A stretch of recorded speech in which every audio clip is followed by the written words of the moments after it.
नमस्कार, चंडीगढ़ से आपका स्वागत है। मैं हूं आरजू। आइए सबसे पहले नजर डालते हैं कुछ अहम खबरों पर।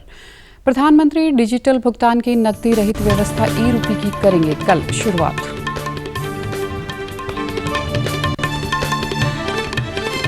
अब तक देश में लगाए जा चुके हैं 47 करोड़ 2 लाख कोविड रोधी टीके।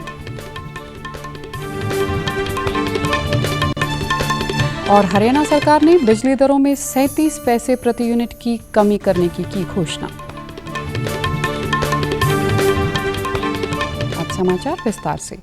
प्रधानमंत्री नरेंद्र मोदी कल वीडियो कॉन्फ्रेंस के माध्यम से विशेष डिजिटल व्यवस्था ई-रूपी की शुरुआत करेंगे। मोदी ने हमेशा डिजिटल पहल पर बल दिया है। ई-रूपी के उपयोग से डिजिटल क्यूआर कोड या एसएमएस से प्राप्त ई वाउचर के माध्यम से भुगतान किया जा सकेगा। इस भुगतान व्यवस्था के उपयोगकर्ता कार्ड, डिजिटल भुगतान ऐप या इंटरनेट बैंकिंग के बिना वाउचर के जरिए सेवा प्रदाताओं को भुगतान कर सकेंगे। भारतीय राष्ट्रीय भुगतान निगम ने वित्तीय सेवा विभाग, स्वास्थ्य और कल्याण मंत्रालय तथा राष्ट्रीय स्वास्थ्य प्राधिकरण के सहयोग से यूपीआई प्लेटफॉर्म पर इसे विकसित किया है।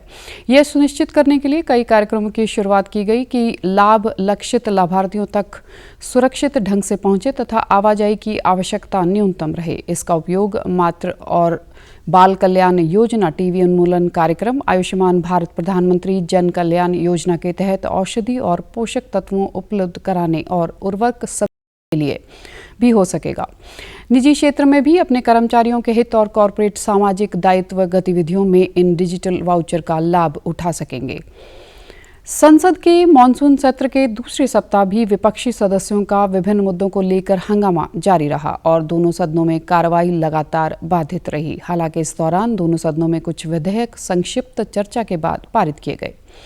सरकार ने दोनों सदनों में घोषणा की है कि मसूर दाल पर आयात शुल्क घटाकर 0 कर दिया है और मसूर की दाल पर कृषि बुनियादी ढांचा उपकर को भी आधा कर 10% कर दिया है। इससे पहले लोकसभा की बैठक शुरू होने के कुछ ही देर बाद केंद्र के 3 नए कृषि कानूनों सहित विभिन्न मुद्दों पर विपक्षी दलों के सदस्यों के हंगामे के कारण कार्रवाई 11:25 पर दोपहर 2 बजे तक के लिए स्थगित कर दी गई। बैठक पुनः शुरू होने पर कांग्रेस समेत कुछ विपक्षी दलों के सदस्य विभिन्न मुद्दों पर नारेबाजी करने लगे। शोर शराबे के बीच ही वित्त मंत्री निर्मला सीतारमण ने दिवाला और शोधन अक्षमता संहिता विधेयक 2021 पेश किया। शोर शराबे के बीच फैक्टर विनियम विधेयक 2020 और राष्ट्रीय खाद्य उद्यमिता और प्रबंधन संस्थान विधेयक 2021 पारित किए गए। उधर पेगासस जासूसी विवाद और केंद्र सरकार के 3 कृषि कानूनों सहित अलग अलग मुद्दों पर विभिन्न विपक्षी दलों के सदस्यों के हंगामे के कारण राज्यसभा की कार्रवाई भी बार बार बाधित हुई। लिहाजा 5 बार के बाद अंतः सदन की कार्रवाई दिन भर के लिए स्थगित कर दी गई। केंद्रीय महिला व बाल विकास मंत्री स्मृति ईरानी द्वारा स्त्री अशिष्ट रूपण संशोधन विधेयक 2012 को ध्वनिमत से स्वीकार कर लिया गया।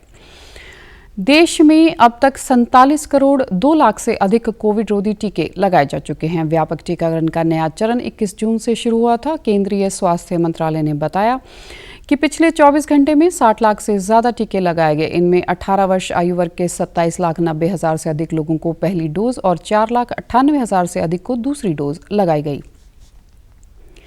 टीकाकरण के तीसरे चरण में अब तक पूरे देश में 18 से 44 साल के 15 करोड़ 52 लाख से ज्यादा लोगों को टीके की पहली डोज और 85,77,000 लोगों को दूसरी डोज दी जा चुकी है। स्वास्थ्य मंत्रालय ने कहा कि हरियाणा, पंजाब सहित 5 राज्यों में 10 लाख से अधिक लोगों को पहली डोज लगाई गई है। केंद्र शासित प्रदेश चंडीगढ़ में कोविड से बचाव के लिए विभिन्न स्थानों पर टीके लगाए जा रहे हैं। सभी सरकारी अस्पतालों, डिस्पेंसरियों और मोबाइल वैन के जरिए विभिन्न स्थानों पर पहुंचकर टीकाकरण किया जा रहा है। कल 11,169 टीके लगाए गए, जबकि पिछले 7 दिन में रोजाना टीकाकरण की औसत 9,200 रही। टीका लगवाने डीडी न्यूज चंडीगढ़ से अपने विचार साझा किए। मैंने अभी फर्स्ट डोज ली है।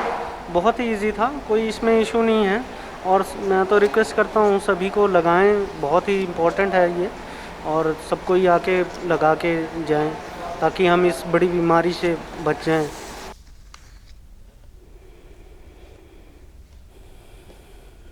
अब तक चंडीगढ़ में 8,09,537 कोविड के रोधी टीके लगाए जा चुके हैं। वहीं पंजाब में बीते कल कुल 34,589 लोगों को कोरोना से बचाव के टीके लगाए गए। वहीं हरियाणा में कल कुल 1,50,060 लोगों को कोविड रोधी टीके लगाए गए। देश में कल कोविड-19 संक्रमण के 41,831 नए मामलों की पुष्टि हुई। इससे अब तक की प्रभावित होने वाली संख्या 3,16,55,824 हो गई है। कल 541 मरीजों के संक्रमण के कारण मृत्यु हुई। कल 39,000 से अधिक मरीज ठीक हुए। अब तक इस बीमारी से 3,08,20,521 व्यक्ति ठीक हो चुके हैं। इस बीमारी से ठीक होने वालों की दर 97.36% है। बीमारी का पता लगाने के लिए 17,89,472 टेस्ट किए गए। अब तक कुल 46,82,16,510 टेस्ट किए जा चुके हैं। चंडीगढ़ में कोरोना के नए मामलों से संबंधित स्थिति पिछले दिनों के मुकाबले बेहतर बनी हुई है। शहर में पिछले 24 घंटों के दौरान कोरोना की जांच के लिए 1,450 टेस्ट किए गए, जिनमें से एक मामले में संक्रमण की पुष्टि हुई है तथा एक्टिव मामलों की संख्या 31 है।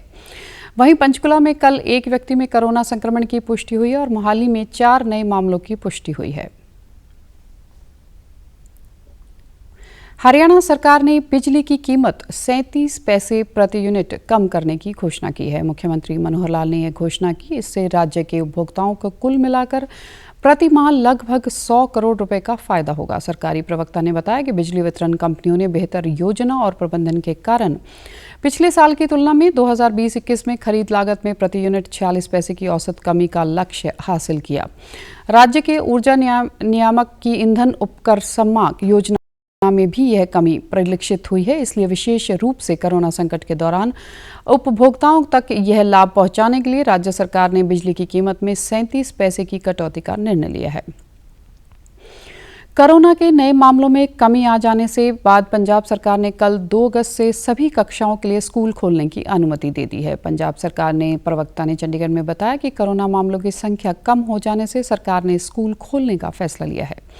स्कूलों को कोरोना के प्रति अपनाए जाने वाली सभी सावधानियां सुनिश्चित करने को कहा गया है। सरकार ने कहा है कि स्कूल के सभी स्टाफ को कोरोना वैक्सीन लगवानी आवश्यक की गई है। स्कूल में ऑनलाइन शिक्षा भी पहले की तरह जारी रहेगी। उल्लेखनीय है कि 10वीं से 12वीं कक्षा के लिए स्कूल पहले ही 27 जुलाई से खोले जा चुके हैं। केंद्रीय शिक्षा मंत्री धर्मेंद्र प्रधान ने सब लोगों को, विशेषकर स्कूल तथा कॉलेज के युवाओं, शिक्षकों और अभिभावकों से अपील की है कि वे देश की स्वतंत्रता के 75वें वर्ष के उपलक्ष्य में मनाए जा रहे अमृत महोत्सव के संदर्भ में गर्व से राष्ट्रगान गाएं और इसका राष्ट्रगान.in पर अपलोड करें।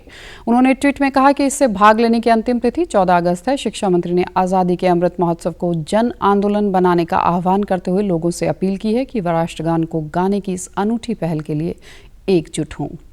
कोरोना वायरस का खतरा अभी टला नहीं है, इसलिए सभी से निवेदन है, बाहर जाने के समय मास्क जरूर पहनें, सामाजिक दूरी बनाए रखें, बार बार अपने हाथ साबुन से धोएं और सैनिटाइजर का इस्तेमाल करें। विश्व स्वास्थ्य संगठन और विशेषज्ञों की शोध का भी यही निष्कर्ष है कि मास्क से मुंह और नाक को अच्छी तरह ढककर कोरोना संक्रमण को कम किया जा सकता है। कोरोना संक्रमण से बचाव के लिए मास्क पहनने के साथ ही जरूरी है मास्क को सही तरीके से पहनना। बहुत से लोग मास्क से नाक और मुंह को सही तरीके से नहीं ढकते हैं, जिससे संक्रमण का खतरा बना रहता है। बिना मास्क या फेस कवर के घर से बाहर निकलने की अभी कल्पना करना भी सही नहीं है। जुड़िए डीडी न्यूज की खास मुहिम मास्क अप इंडिया के साथ। मास्क पहने और अपने मुंह और नाक को अच्छी तरह ढकें। अपने परिवार के सदस्यों और दोस्तों को मास्क पहनने के लिए कहें। Mask up India, mask up India. DD news के माध्यम से सबको बताना है, कोरोना को हराना है, मास्क जरूर लगाना है। Mask up India, mask up India, mask up India.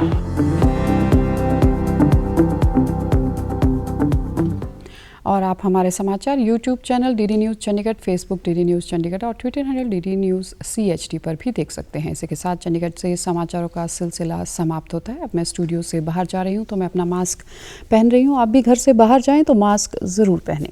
नमस्कार।